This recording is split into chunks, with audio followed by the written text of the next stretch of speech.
Today, we're going to be figuring out which Hypercharge is the best from the 6 brawlers in the new Hypercharge Unleashed event. There are 6 really good ones with some really good brawlers, so it's pretty hard to figure out which one's the best. But today, we're going to cover that. The first Hypercharge we are going to be covering is Charlie's Hypercharge. If you don't know what Charlie's Hypercharge is, it's whenever she hits her super on an enemy, 3 spiders spawn around that cocooned enemy, which can be replaced with her spider's gadget. Sometimes these spiders can be really useful, like for scouting out enemies in bushes, like shown on screen. Or they can be very useful for dealing tons of damage on stationary targets like heist safes, as you can see on screen.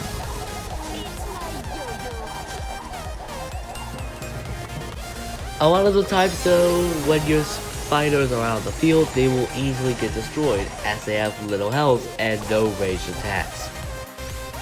The spiders are still good at countering brawlers that have slow reload speed, like almost every other spawnable. It's also important to note that the Hypercharge will only apply to your super if you activate the Hypercharge and then do the super.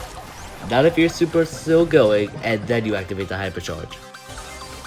Overall, Charlie's Hypercharge is still not that good because of the low health and low range, so I'm gonna give this Hypercharge a 3 out of 10 and say it's the worst Hypercharge in this update.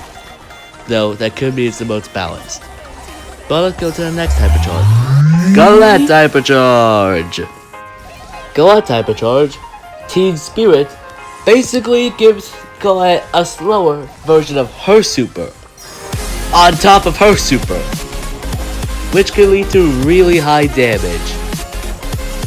Goet's super is already broken in heist because the fact it does percentage-based damage. Now it's going to be even more broken with the Hypercharge. Here's some proof, right here.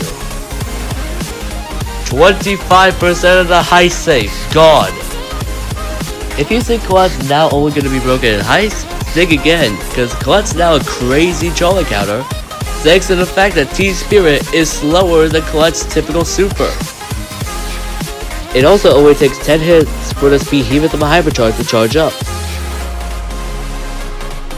There's no way to counter this Hypercharge. There's only like one downside, but you could easily use that to your advantage, like for example to counter Charlie, like I showed earlier. This Hypercharge has no downside, which is another reason why it's so good. Because this Hypercharge is so good with literally no downside, this is the second best Hypercharge in this update, and I'm giving it an 8 out of 10. The only brawler that has a better Hypercharge is because it's big. Anyways, next Hypercharge. Jesse's Hypercharge is up next. Jesse's Hypercharge is called Scrappy 2.0, and it's just Scrappy with higher damage and health. That's it. It doesn't help that Jesse's Hypercharge takes so long to charge up. It's ridiculous. It definitely can be really helpful at times and in certain situations, but it's just a stat boost. How boring.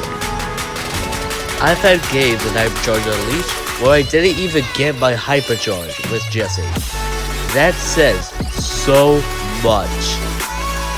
As you can probably tell, if you have a Scrappy on the field already, it doesn't get super buff with the Hypercharge. That would be a really nice way to balance it out compared to the rest of the Hypercharges I'm featuring today. The only reason why this Hypercharge is better than Charlie's is because a stat boost to your turret is always going to be nice, compared to spiders just wandering around. Some brawlers can't even deal with the fact that Scrappy could get a buff with your Hypercharge, so for that reason, second worst Hypercharge with a score of a pretty generous 4 out of 10. But this next Hypercharge is gonna get a huge increase from just typical 4 out of 10 stuff, which is coming right next. Lou's Hypercharge is next up. Lou's Hypercharge, Slushy Storm, makes it to where if your super lands on an enemy, they get immediately frozen. This can be really helpful in modes like Gem Grab and Hot Zone. Remember when I said this Hypercharge can be busted in Hot Zone? Here's proof. Immediately freezing to Charlie, gets to Charlie, and the super is actually bigger, so it's even more impactful on Hot Zone. The hypercharging rate is also pretty fast as well. It's also very easy to find a situation and use your hypercharge effectively immediately. This hypercharge can also be super frustrating for the enemy team. Imagine you're the Charlie here.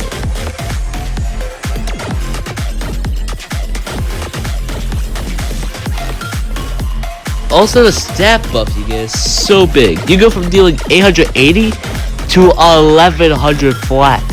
That's an extra 220 damage per projectile, which is utterly huge on a brawler like Lou.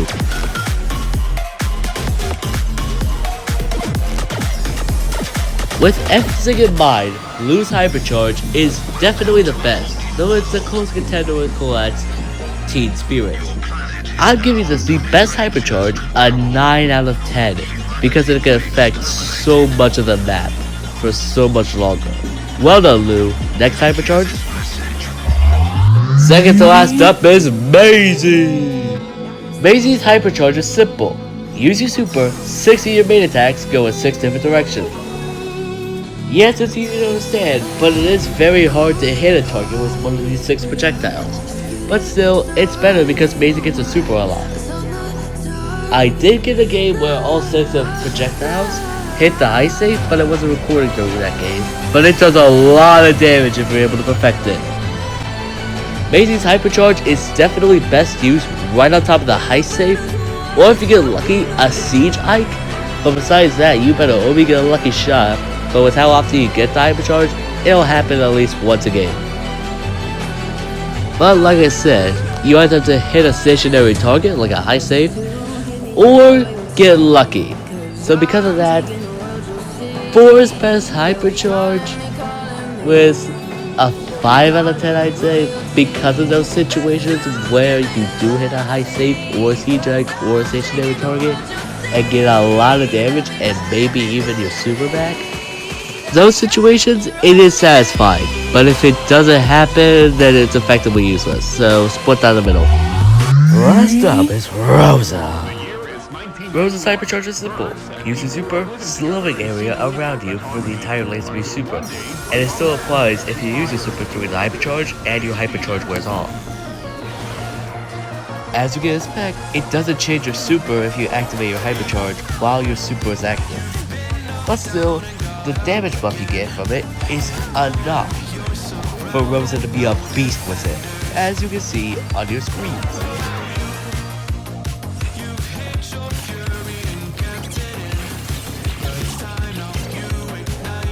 Rosa can already spawn camp pretty well on certain maps, so imagine how much more powerful she's going to be at spawn camping against other enemies on different maps.